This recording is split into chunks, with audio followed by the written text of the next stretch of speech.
et le marché qui est atteignable par le fluvial. Et que sur ces 300 000 EVP qui sont atteignables par le fluvial, je rappelle que ces 300 000 sur 1 million qui sont traités aujourd'hui, donc environ 33% qui vont dans cette zone du secteur rhodanien, nous en avons traité en 2016 85 000. Et donc, en fait, la part modale fluviale aujourd'hui à Fos du marché atteignable, elle n'est pas de 8%. 8% c'est la part sur le marché total. La part sur le marché atteignable, elle est de 25%, c'est-à-dire 85 000 EVP traités sur un total atteignable de 300 000. Notre objectif pour 2030, c'est de dire que ce trafic atteignable sur l'axe Rhône-Saône, il sera en tout marché de l'ordre de 700 000 EVP et que nous en traiterons 40%, c'est-à-dire 280 000 à 300 000 EVP sur le fluvial. C'est comme ça qu'on arrive à ce multiple x3 dont on vous parlait tout à l'heure. Voilà. Donc on a des ambitions fortes sur le fluvial et notre ambition c'est d'être à l'horizon 2030 sur un report fluvial de 40% du marché atteignable sur l'axe Rhône-Saône.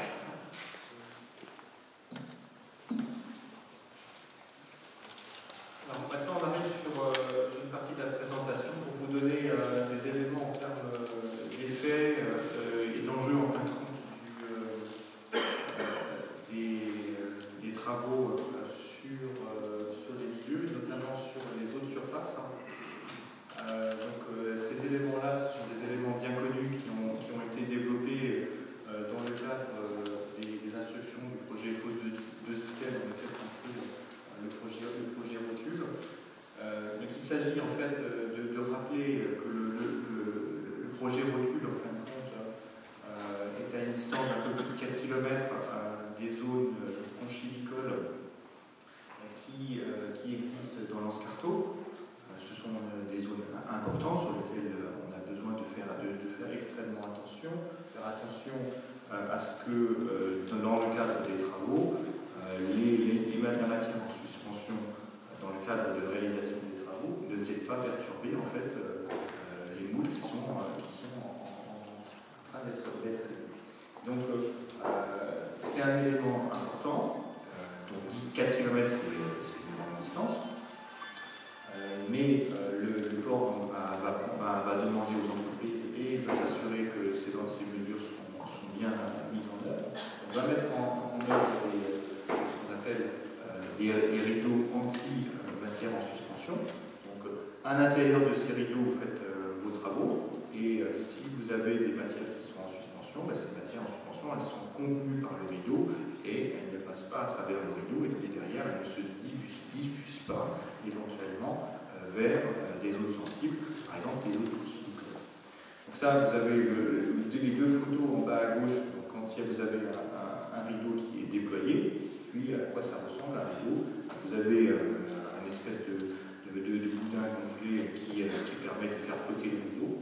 Puis derrière, vous avez un rideau qui est très fin, qui laisse passer l'eau et qui ne laisse pas passer la ligne en suspension et qui est lesté pour pouvoir empêcher en fin de compte la diffusion des matières en suspension et qui reste bien entendu verticale pour protéger la zone travaux. À droite, vous avez également ce qu'on appelle un disque de Cécile. Alors, ça ressemble à quoi? En fait, c'est un disque que vous trempez dans l'eau. Et quand vous le laissez descendre, et quand vous ne le voyez plus, vous notez en fin de compte la profondeur à laquelle vous ne le voyez plus. Plus la profondeur est importante, plus l'eau en fin de compte. Et ça veut dire que plus l'eau est claire. Donc, vous avez une mesure très simple en fin de compte de la turbidité à un endroit ponctuel. Ce sont des mesures de chantier extrêmement rapides, extrêmement simples, qui nous permettent en fin de compte de suivre dans un certain nombre de points de mesure, en fin de compte, l'évolution de la turbidité sur le chantier.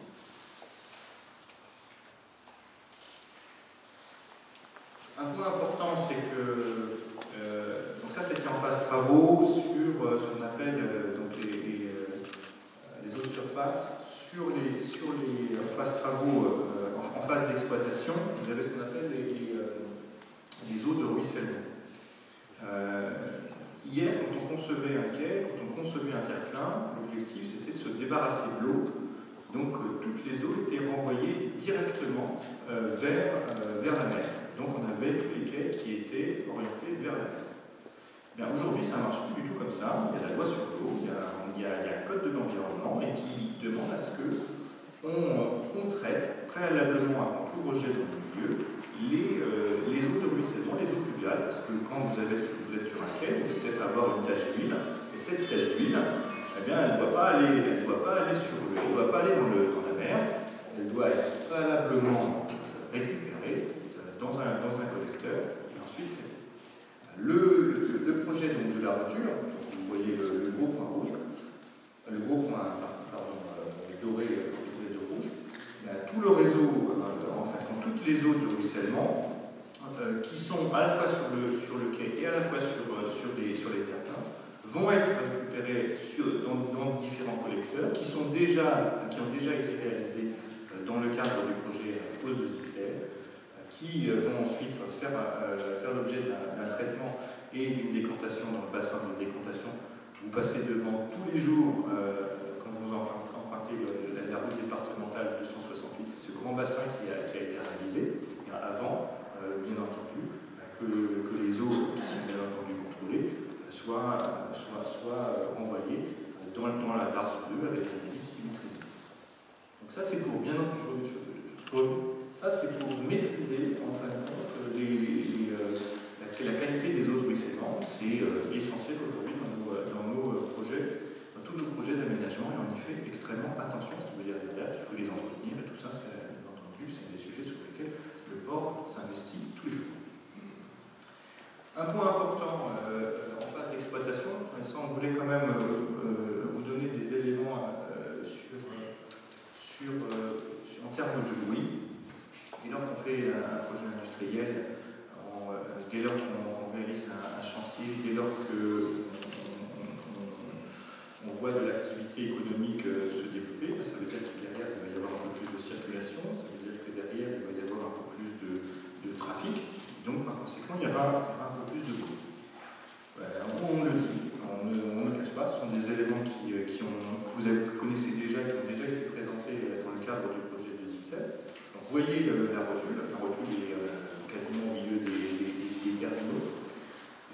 Les études de bruit qui avaient été réalisées à l'époque intégraient d'ores et déjà en fin de compte la réalisation de l'unité continue.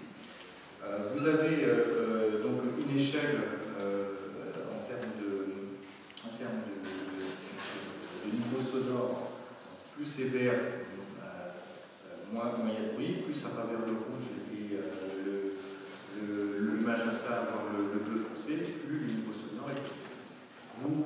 Comme vous pouvez le constater, d'une part, il y a une distance importante entre le projet de la rotule et le centre-bourg de Port-Saint-Louis.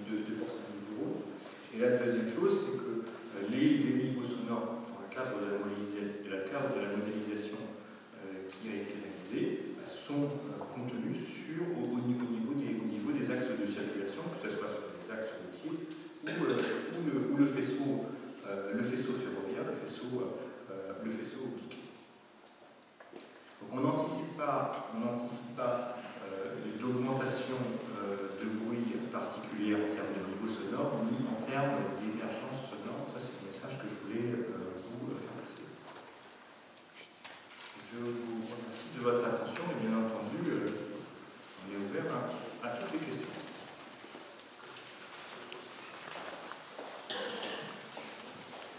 Et merci à tous les intervenants. Maintenant, c'est le moment des questions-réponses. Alors, voilà, si quelqu'un a une question ou un commentaire à faire, je passe le micro. Vous pouvez vous présenter. Bonjour, j'habite Port-Saint-Louis, je travaille dans la zone Port, dans les entrepôts donc. Je vois tous les jours énormément de transporteurs, de camions, de toute origine en fait européenne. Donc moi la question c'est qu'à l'heure actuelle c'est très, très alléchant votre projet. Je voudrais savoir les infrastructures donc si ça va suivre, vous avez expliqué, rail, route maritime, mais surtout route exactement. Et surtout au niveau pour les transporteurs, parce que c'est bien beau de voir beaucoup de camions, mais j'ai l'impression que c'est le ressenti qu'on a nous, quand on travaille sur le port. Les transporteurs étrangers qui viennent de loin n'ont aucun endroit pour pouvoir. Bon, bien sûr, SIARD est en train de faire sur le côté, je ne sais pas si ça sera accessible à tous les transporteurs, sur parking, tout ça, mais j'ai des infrastructures de sanitaire, tout ce qu'il faut pour que quelqu'un dignement puisse travailler correctement quand il arrive, il ne se sente pas mauvais, il puisse manger, boire comme il veut. Voilà. Merci. La bonne nouvelle, c'est que le parking que vous avez vu qui a été réalisé, qui sera mis en service très prochainement, c'est un parking qui a été réalisé par le port avec le soutien de ses partenaires, qui sera un parking de stationnement de poids lourds avec des toilettes, avec également un espace où les gens pourront manger, avec des éléments de convivialité où les gens pourront s'asseoir. Et ce parking sera mis en service très prochainement. D'accord. Donc ça c'est un élément important. On avait identifié cette problématique et des gens qui erraient un peu dans le district port et un peu partout. Et donc le port a investi un peu plus de 2,3 millions d'euros avec ses partenaires pour pouvoir mettre en place ce qu'on appelle cette aire de stationnement PL du Badrika. Et de l'autre côté également, il y a un partenaire important qui a décidé d'investir dans une station GNL, GNC, comme vous le savez, spéciale pour les poids lourds. Et on est très contents parce que c'est quelque chose c'est une première en PACA, et ça va en appeler d'autres, on l'espère, sur l'ensemble de la région.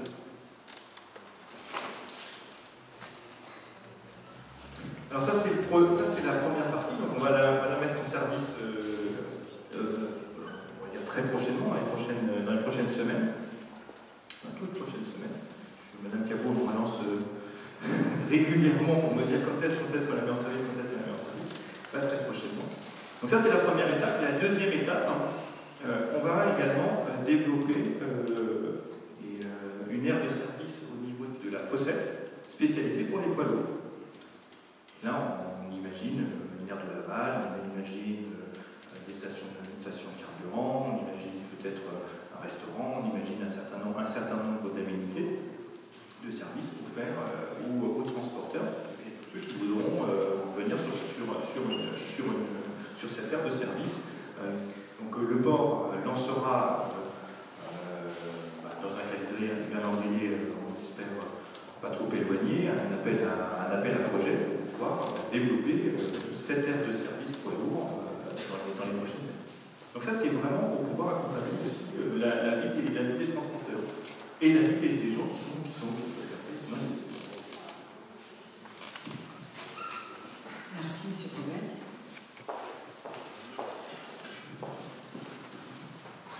Bonjour, je m'appelle Virginie Benjema, je suis habitante de Port-Saint-Louis et je suis aussi transitaire sur le port de Fosse, Marseille. J'ai vu le projet de voiture qui est très bien parce que ça fait très longtemps qu'on avait fait des demandes justement entre les connexions et les terminaux. Par contre, la question c'est au niveau route, on augmente les volumes, on n'a qu'une route, celle de Mastibert qui va sur Arles, qui est une route de campagne, et ensuite on a une route qui va sur Fosse et qui a en fait 2 voies. Donc il y a une autoroute qui n'est pas très loin, donc je ne sais pas si vous avez prévu la desserte jusqu'à l'autoroute pour justement évacuer convenablement tous ces flux. Et pour les habitants, quand les camions se couchent, que les gens ne soient pas bloqués pour rentrer chez eux ou sortir ou même pour aller travailler ou pour partir.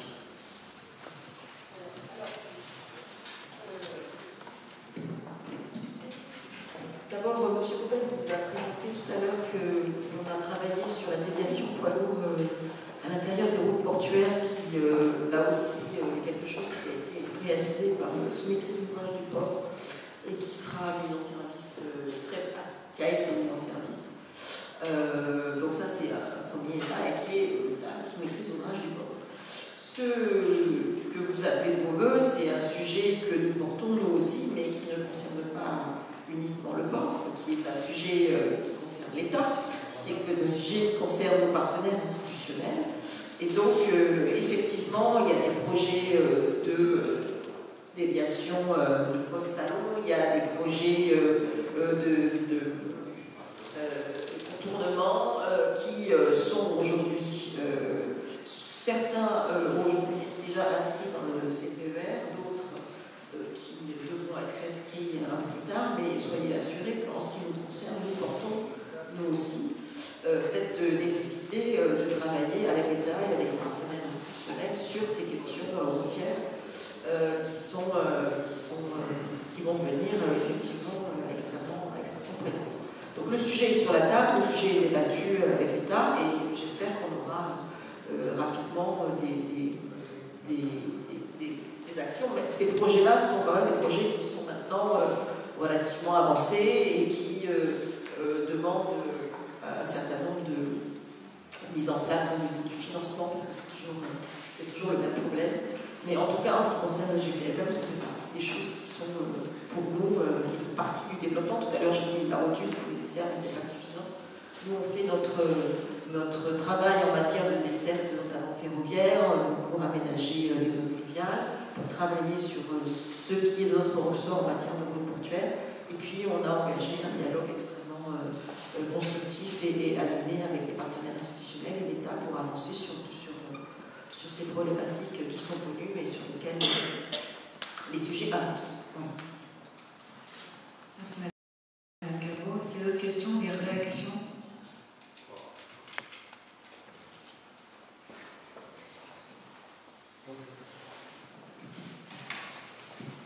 Bonjour, M. Kuzman, j'habite à Port-Saint-Louis. Moi, je voudrais quand même des précisions beaucoup plus détaillées par rapport au transport routier. Vous parlez vous avez dit comme ça que c'était des projets. Le port, c'est pas un projet, c'est en marche. Et la route n'est qu'un projet. Est-ce que vous ne pensez pas qu'il faudrait que les intéressés puissent faire en sorte que ce soit plus un projet, mais que ce soit quelque chose qu'on va faire très prochainement? Parce que pour les habitants de Port-Saint-Louis-du-Rhône, les camions, c'est pas la joie. Et surtout d'avoir deux voies, c'est-à-dire une voie de chaque côté.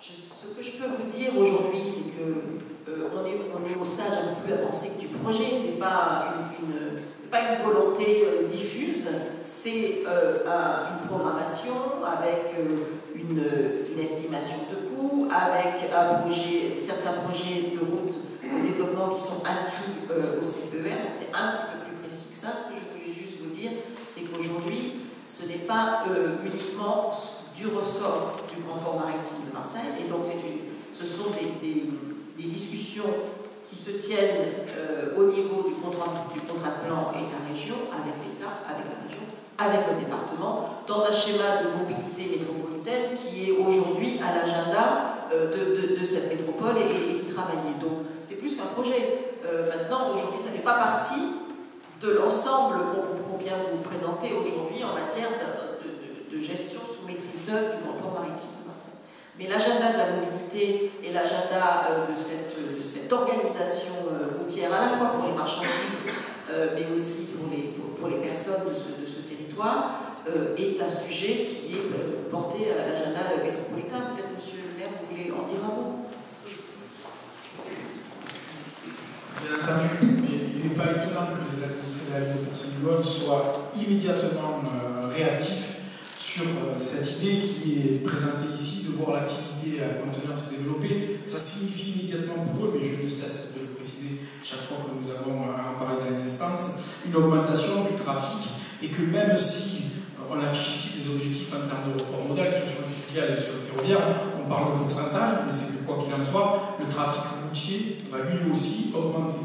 On va essayer de réduire significativement cette augmentation. Pour autant, les nuisances seront présentes, seront toujours là. Alors n'ayons pas peur des mots, moi je le qualifie ici, nous faisons face à un déficit de l'ensemble des politiques publiques et des collectivités précédentes, en tout cas dans leur gouvernance et dans l'organisation de l'État, qui ont, de par leur action, affaibli la compétitivité du port par une faiblesse d'investissement sur les infrastructures routières qui est aujourd'hui en train d'être corrigée. Quand je dis que nous avons la possibilité, au travers de cette nouvelle organisation territoriale, au travers de la métropole, puisque vous l'avez cité dans le cadre de l'agenda de la mobilité, d'identifier clairement les choses et de faire que le problème de la ville de Port-Salut-du-Rhône aujourd'hui est cette faiblesse sur la desserte qui nuit les administrés, et je vous le dis dans la tête des grands décideurs, que l'administré de Port-Salut-du-Rhône soit un petit peu gêné parce qu'il y a trop de camions sur la route.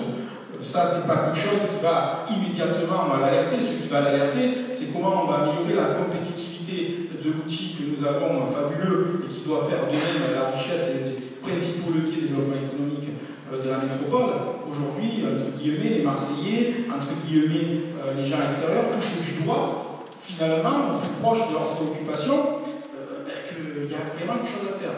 Donc il faut quand même se dire que finalement, il y a donc peut-être une pertinence à avoir élevé l'échelon de réflexion pour ne pas se limiter sur des intercommunalités finalement réduites et qui ne pouvaient pas être en mesure de faire une pression significative sur les politiques publiques d'État pour achever, parce que moi je le considère comme ça, l'œuvre qui a été engagée lors de la création de ce bassin portuaire. C'est-à-dire qu'on a avancé, on a mis, et à un moment donné, ça s'est arrêté, et on n'a pas été jusqu'à la logique de desserte avec une desserte routière compétitive. J'ai écrit très récemment à Jean-Michel Lélé, le ministre de l'Aménagement du Territoire. Alors c'est un petit peu le signe, avant qu'il parte. La vérité, il l'avait demandé aussi.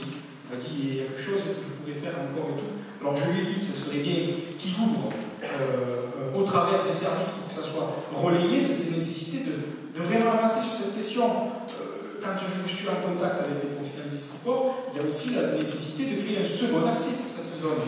Sinon, on est vraiment à côté du bon sens de comment nous pouvons poursuivre le développement économique de ce secteur-là. Comme le dit très exactement Madame Cabot, le GPNN, on ne peut pas l'accuser de tous les maux parce qu'ils ne peuvent pas être les seuls responsables de cette faiblesse-là, et c'est aux décideurs publics de prendre les choses en main et de pouvoir en fait y apporter des réponses. On avance, des choses ont été citées, le contournement autoroutier de Martigues-Port-de-Bouc, qui est quand même un dossier plus de 30 ans en arrière. Là, pardon ? Oui, non, checker, mais c'est pour ça que je dis, voilà, ça c'est des sujets qu'on avance, checker, la volonté d'avancer sur une liaison Fosse-Salon avec le contournement de Miramas, parce que vous comprenez bien qu'on dépasse la simple problématique locale. On est dans un échelon mondial de réflexion, donc on est dans un échelon de desserte global.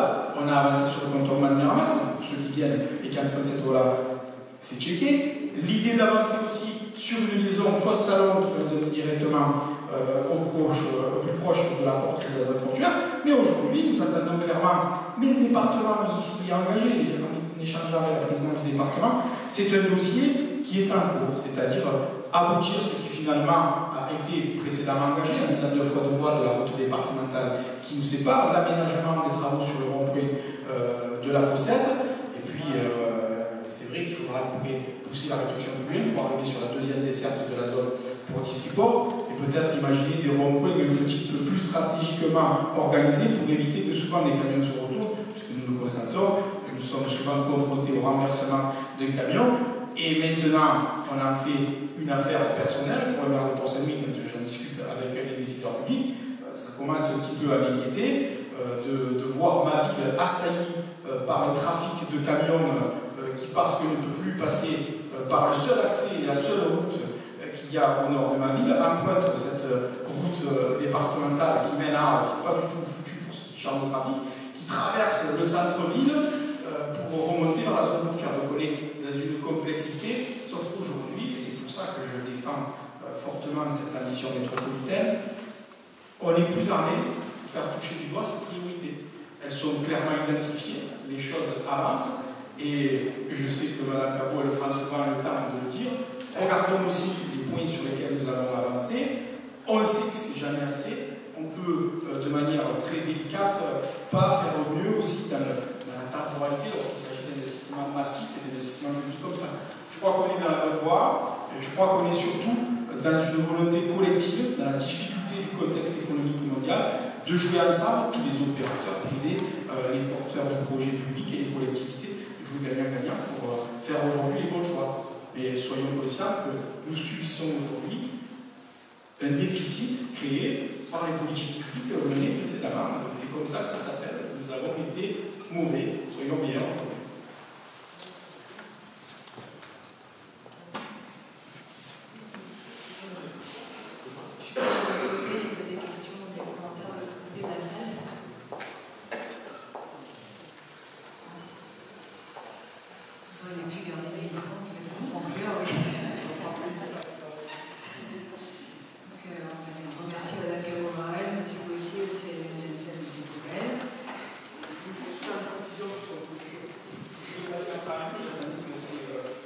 Les personnalités ici présentes s'expriment. Je veux souligner aussi dans ce cadre-là la confiance des relations qu'on doit nouer avec les opérateurs privés, puisque finalement, quand nous avons défendu ce projet de rotule, nous avions, nous, les collectivités, souhaité aussi engager les partenaires privés qui avaient dit qu'ils s'engageraient au travers d'investissements, et c'est ce qui a été réalisé, qu'il faut souligner aujourd'hui que parole et engagement tenus, et que quand tous les acteurs s'engagent, nous vérifions que d'une énergie commune, nous réalisons des choses qui collectivement vont devenir au service des populations, ne soyons pas dupes aussi, au service des intérêts des sociétés qui portent ces investissements aussi. C'est bien logique. Nous sommes là donc en plein dans ce cadre, cet échange gagnant-gagnant qui est souhaité par la gouvernance du rapport et aussi par les collectivités qui les accompagnent. Donc merci beaucoup en tout cas, Madame la Directrice, pour cette volonté, cet effort continu d'offrir ces espaces de concertation pour passer ce message collectif et notre ambition pour ce territoire. Et merci messieurs pour les engagements tenus et puis vos interventions. Et puis merci mesdames et messieurs pour votre attention. Merci.